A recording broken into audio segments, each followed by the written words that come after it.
Ô, pastor William, você falou Mas agora é. de chamado, eu acho, continuando nessa linha de raciocínio que o Lércio fez a pergunta, mas eu vejo a gente, eu falo assim, 90% das minhas agendas são jovens, adolescentes, é congresso, culto de jovens, eu Sim, tô sim, sempre, sim. 90% das minhas agendas. Aí você falou sobre chamado. Eu vejo uma grande dificuldade de eles reconhecerem, identificarem o seu chamado. Aí você falou agora assim, ó, eu sei que o meu chamado não é esse, é esse.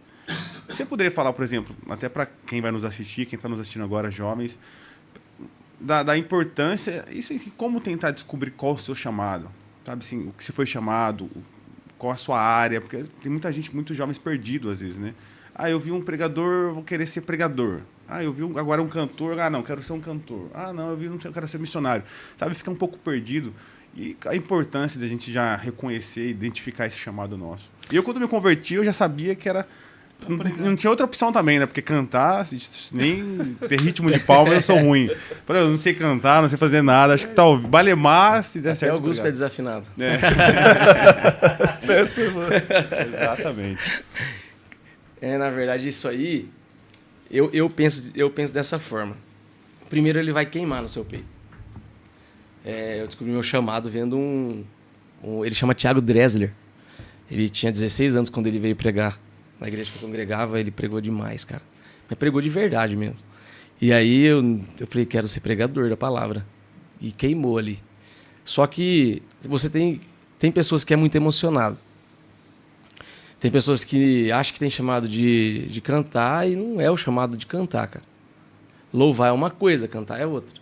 Então, você vai louvar a Deus é uma coisa. Mas tem pessoas que não têm o chamado para cantar. Ele quer abrir agenda para cantar e não tem.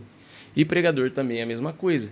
Então, como que identifica esse chamado? Primeiro vai queimar. Eu acredito que queima primeiro. Você vai falar assim, nossa, Senhor, eu quero aquilo. E logicamente que assim, tem coisas que você pode insistir a Deus e Ele pode te dar. Mas tem coisas que você vai insistir, Ele vai te dar para mostrar que realmente não é o seu lugar ali. E para identificar um chamado, realmente é o que eu te falei. Primeiro vai queimar e a pessoa também tem que exercer também. Ela exercendo, por exemplo, começa a pregar numa célula. Acho que começa a pregar numa célula, ele já sabe se ele consegue ter desenvoltura, ser flexível ali. Porque a pregação, as pessoas elas acham que é simples você subir e você pregar. A pregação ela vai muito mais do que isso, cara. É você olhar o tempo. Na pregação, você tem que ver com qual público que você está falando, porque vai ter criança, vai ter senhores, vai ter casados. Então, você vai ter que pegar e conseguir transmitir essa pregação para todos que estão envolvidos ali dentro da igreja. E vai da forma, na sua dicção. Você fica pressionado com o português, se você errou, se você não errou. Se você vai falar uma heresia ou não. Então, a pregação ela é uma arte, cara. Você pegar... Você tem que estudar o texto. Você não pode falar heresia no texto. Você tem que analisar todo o contexto e ainda trazer a mensagem.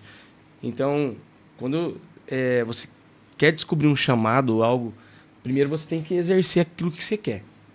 Eu gosto de cantar, exerce. Mas daqui a pouco Deus vai falar para você se não é ou não. Não adianta querer insistir. Se não for, não vai dar. E eu acredito também, assim, os caminhos que Deus abre, cara. Quando você está realmente dentro do propósito, e se for aquele chamado, Deus vai abrindo as portas. Naquele sentido. Por exemplo, eu vejo muito em vocês, mas eu falo principalmente você porque eu vejo que você pisou em lugares aí que muitas pessoas hoje têm sonhos de pisar. Então, existe um chamado muito grande na sua vida nisso. Então, a resposta de você pregar sobre em Gideões, na Debras, ali está a resposta, porque Deus colocou você em um lugar onde tem pessoas que são críticas, cara. Pessoas que analisam ali a mensagem. Eu vejo que tem pessoas que nem dão glória, eles ficam só analisando. Então, aonde Deus te colocou ali? Não tem como não ser Deus, não tem como ser o chamado. O pastor Laércio, ele prega um monte de igreja também. É o seu chamado. As portas Então, se abrem no sentido do seu ministério, da sua chamada. Eu quero ser um líder de jovens. Cara, mas eu tenho que estudar primeiro, ter uma base, eu tenho que passar, eu tenho que ser um excelente... eu tenho que ser ministrado primeiro, eu tenho que ser um excelente aluno primeiro. Aí depois eu vou entendendo qual que vai ser meu chamado.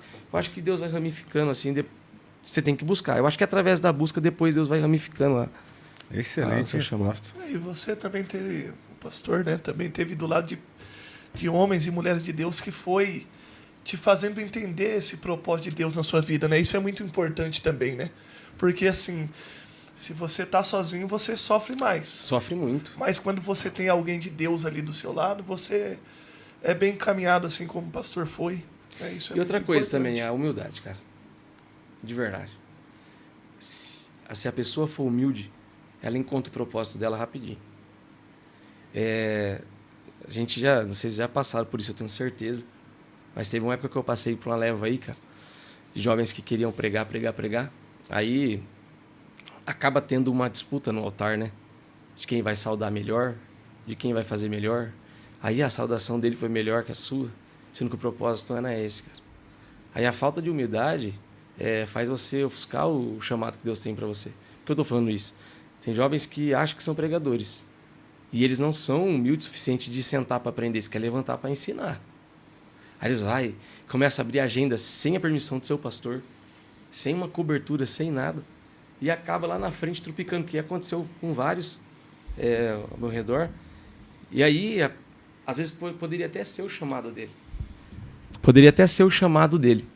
Mas, por falta de humildade e de obediência, ele cai lá na frente e ele começa a questionar se aquele é o verdadeiro chamado dele ou não. Mas é por falta da humildade e de obediência.